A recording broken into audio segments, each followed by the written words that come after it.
subvariant is on track to become the dominant COVID variant in the Philippines, according to an Okta research fellow.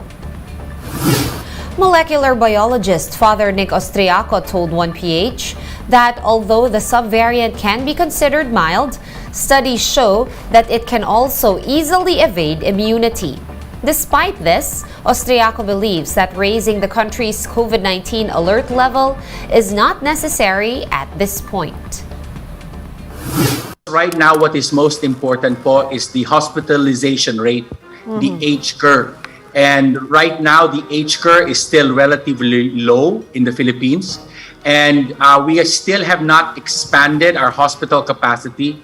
So our hospitals are doing well po. And I think now, especially at this time when so many Filipinos are vaccinated, not enough are boosted though. We have to get boosted pa. But we have enough population immunity. And challenging the International Criminal Court's jurisdiction to investigate the Duterte administration's drug war is among the options that government lawyers are considering. This is after the ICC sought to resume its preliminary investigation to alleged crimes against humanity committed under the Duterte government's war on drugs. Solicitor General Menardo Guevara, who was Justice Secretary under President Duterte, said that they are considering keeping communication lines open with the ICC. Guevara added that they will first consult with different agencies before taking action. We're gonna pause for a quick break, but we will be back with more stories after that. Keep it here on One News.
You're still watching One News Now. I'm Sean Yao. People looking to register for the barangay and SK elections later this year have started flocking to local COMELEC offices. JC Cosico with the report. Long lines welcomed voter registrants at the COMELEC Quezon City on Saturday. Some sat on the sidewalk, others on the floor as they await registration for the barangay and SK elections. Many lined up as early as 6 a.m., just like Mary Grace Montemayor, who accompanied her 14-year-old daughter, Christina. Para meron silang sa lipunan. Maambag ba? Karapatan nila yun eh. Christina said she wanted to exercise her right to vote. Kasi karapatan ko po yan, tas naming kabataan. Para po sa future po namin mga kabataan din po yung ginagawa po namin pagboto. Felix Barakel, on the other hand, wants to have his voter record reactivated. He also accompanied his 16-year-old niece at the site. He is hoping that the barangay and SK polls will push through. Habang tumatagal po, dumadami ang kabataan ngayon. Saka lang mas malakas ang boses ng kabataan. But many were dismayed after not making it to the 400 registrant cut-off. Julius Bergonya said this is his second attempt to register but to no avail. Trabaho nila yan eh. Dapat kung hanggang alas 5. Hindi sila nagka-cut off. Diba? Ano ba? Tinatamad na ba sila? Pagod na ba sila? Palitan dapat yan. That's why others opted to go home instead. News 5 is still trying to get the side of COMELEC QC on this, but as per COMELEC, the cutoff depends on the number of individuals an office can accommodate per day. Tao rin po yung ating election officer at election assistant. They start there at the office before minsan 7 a.m. to prepare the machines, to prepare everything. Apart from having off-site and satellite registration centers, the poll body is also looking for ways to address the problem. As of July 14, new voter registrants have reached over 1.2 million, exceeding the poll body's 1 million target. More than half of that number are 15 to 17-year-olds. Mataas po ang interes ng ating kababayan sa eleksyon. Kasi nga po, tandaan nyo, dala-dala pa rin natin yung election fever ng May 9. So nakita nila kung gaano kahalaga. Kahit hindi ka pa po 15, but on or before December 5, you will turn 15, pwede na po magparehistro yan. COMELEC said voter registration will continue until July 23, and an extension is unlikely. Unfortunately, gustuhin man po namin i-extend pa yung registration.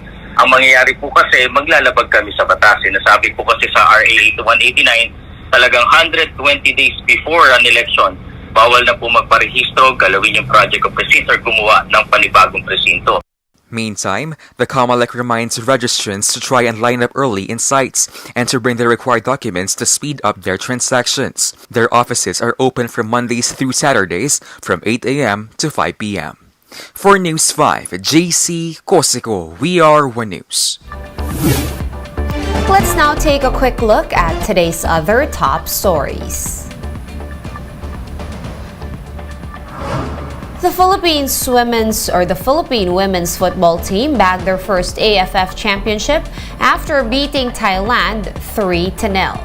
The Filipinas scored 2 early goals in the first half to establish advantage. Sabrina Bolden delivered the final blow with a goal in the 88th minute. The Philippine government is arranging a repatriation flight for Filipinos in Sri Lanka as widespread protests over the country's economic crisis continues. OWA Administrator Hans Leo Kakdak said around 150 Filipinos are set to be sent back to the Philippines. And another big-time oil price rollback is taking effect tomorrow. The price of gasoline will go down by 5 pesos a liter, while diesel will be cheaper by 2 pesos per liter. For more updates, visit News 5, The Philippine Star, and Business World online. Visit our website, onenews.ph, for more in-depth analysis. You can also catch One News on Signal Play. Register for a free account at www.signalplay.com and stream One News live anytime, anywhere. Masks on, wash hands, and stay safe, Philippines. I am Sean Yao. We are One News.